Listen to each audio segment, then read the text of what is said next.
Okay, బాగా ఎనర్జెటిక్గా ఉన్నారు అబ్బా పిల్లలు. సరే, ఈ కథ వచ్చి ఒక ఊరిలో జరిగిందన్నమాట. సరే, నరసింహం అని చెప్పి ఒక రైతు. మన నరసింహం దగ్గర 2 ఆవులు ఉన్నాయి. ఇన్ఫాక్ట్ ఒక ఆవు, దాని దూడ. ఆవు ఓకే. సరే, నరసింహం ఒక రోజు అలా వెళ్తూ ఉంటాడు అతని పని మీద. ఒక చెట్టు కింద ఒక నకిలీ బాబా కూర్చొని ఉంటాడు. నకిలీ బాబా అంటే ఏదో ఋషివేషం వేసుకుని ఉంటాడు, కానీ ఎవరో కామన్ మ్యాన్ తను. ఊరికి అందరినీ మోసం చేయడానికి కూర్చొని ఉంటాడు అక్కడ. సరే, ఈ నకిలీ బాబా కూర్చొని ఏదో ధ్యానం చేస్తున్నట్టు యాక్టింగ్ అబ్బా యాక్టింగ్ చేస్తూ ఒరే నరసింహం అంటాడు. మన నరసింహం అయ్యో అయ్యో అయ్యో స్వామి స్వామి స్వామి అని అంటాడు. అప్పుడు బాబా ఏరా నరసింహం అంత హ్యాపీగా జాలీగా వెళ్తున్నావు అంటాడు. స్వామి ఏమైంది స్వామి అంటాడు.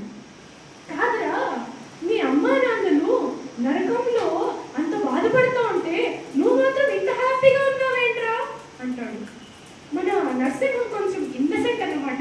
అయ్యో స్వామి, అవునా స్వామి, ఏమైంది స్వామి మా అమ్మ నాన్నకి? వాళ్ళు నరకంలో ఎందుకు ఉన్నారు స్వామి, స్వర్గంలో ఉన్నారు అనుకున్నాను అంటాడు. లేదురా నరసింహం, ఏం చేద్దాం, నరకంలో ఉన్నారు అంటే. స్వామి ఏదైనా ఉపాయం ఉంటే చెప్పండి స్వామి అంటాడు. అప్పుడు మన స్వామి బాగా ఆలోచిస్తాడు. ఎలా అంటూ మోసం చేయాలి వీడిని అని చెప్పి ఆలోచిస్తాడు. సర్లేరా, ఒక పని చెప్తాను, అది చేసి మీ అమ్మ నాన్న స్వర్గానికి వెళ్ళిపోతారు అని. అప్పుడు మన నరసింహం స్వామి స్వామి ఏంటి స్వామి చెప్పండి స్వామి అంటాడు. అప్పుడు స్వామి అంటాడు, ఈ దగ్గర ఒక ఆవు దూడ ఉండాలి కదా, దాన్ని మా ఇంటి పెరట్లో కట్టేపో, నువ్వు అలా కట్టే నేను అలాగా మేనేజ్ చేసి మీ అమ్మా నాన్నల్ని స్వర్గంకి పంపించేస్తాను అంటాడు. మన నరసింహం ఏంటి, ఇన్నసెంటా కాదా? ఇన్నసెంటే కదా, కాదా? ఇన్నసెంటే. సరేలే, ఎలాగో మా అమ్మ నాన్న స్వర్గంకి వెళ్ళిపోవాలి, అదే నా అల్టిమేట్ గోల్ అని చెప్పి పాపం ఆ నరసింహంకున్న ఒక ఆవు దూడని తీసుకెళ్ళి పెరట్లో కట్టేస్తాడు. ఎవరి పెరట్లో? బాబా పెరట్లో. ఎవరి పెరట్లో? ఓకే, బాబా అయితే హ్యాపీ ఇప్పుడు. సరే, వీడు మోసపోయాడబ్బా, ఆవు దూడ వచ్చేసాయి, బాగా వ్యాపారం చేసుకోవచ్చు అని అనుకుంటాడు. ఈ నరసింహానికి ఒక రోజు ఏమవుతుంది, ఇలాగే అంటే మంచి నీతులు అలాగే ఉంటాయి కదా, కొన్ని జన విజ్ఞాన వేదికలు అని ఉంటాయి. వాళ్ళు ఎవరో ఇలాగే ఒక మీటింగ్ పెట్టింటే వాళ్ళు కొంతమందిని గ్యాదర్ చేసి చెప్తారన్నమాట, మూఢకాలని నమ్మకూడదు అని చెప్పి. అప్పుడు మన నరసింహానికి అర్థమవుతుంది, అరే ఎంత పెద్ద తప్పు చేశాను అని.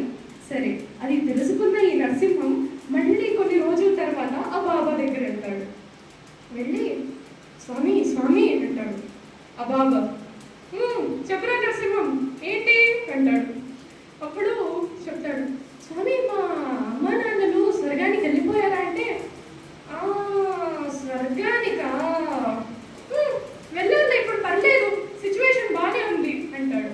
అప్పుడు మన నరసింహం అవునా స్వామి, అలా వెళ్ళిపోయింటే మళ్ళీ నా ఆవు దూడ వెనక్కిచ్చేయండి అంటాడు. అప్పుడు దొరికిపోతాడు మన బాబా. దీని నీతి ఏమంటే నాన్న, మూఢనమ్మకాలనేవి మనం ఎప్పుడూ నమ్మకూడదు. మనకు లాజికల్గా ప్రూఫ్స్ ఉంటేనే మనం నమ్మాలి. సైంటిఫిక్గా అందరు ఆలోచిస్తామా లేదా? అంతే కదా. ఎవరన్నా వచ్చి ఇలా చేస్తే ఇలా అవుతుంది అని చెప్తే నమ్మేయాలా? అస్సలు నమ్మకూడదు, మోసపోతాం.